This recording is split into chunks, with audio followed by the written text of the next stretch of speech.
वज़ारत दाखिला को एक दरख्वास्त दे रहा हूँ और सदर पाकिस्तान को कि कौमी मुजरम परवेज़ मुशर्रफ को वापस लाया जाए, एम्बुलेंस में लेके आएँ।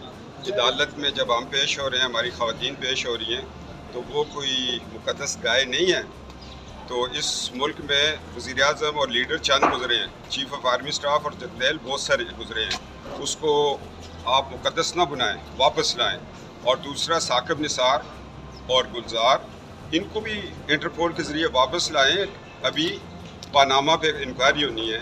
इन्होंने सिटिंग गवर्नमेंट को घर भेजा, इन्होंने कैबिनेट को डिस्टर्ब किया, इन्होंने पार्लियामेंट पे हमला किया।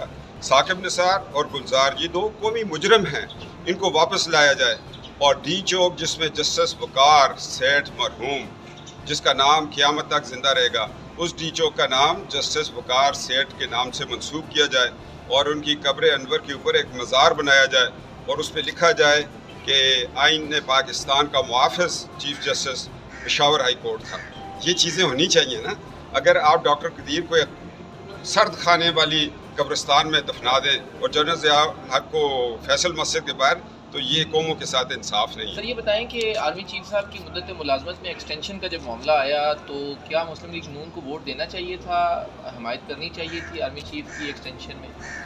देखो, मैं पहले इस मुल्क में 4 बगावत के मुकदमे भुगत रहा हूँ और एक दहशतगर्दी का। मैंने आज से 2 साल पहले बार में ये बात की थी, उन्होंने यही आप वाला सवाल मुझसे पूछा था एक्सटेंशन के बारे में। मैंने कहा यार, लॉ में आइन में प्रोविजन नहीं है। अगर एक्सटेंशन होगी तो आपको भीख मांगनी पड़ेगी पार्लियामेंट से। और खोसा साहब ने भी उस पर फिर यही फैसला दिया।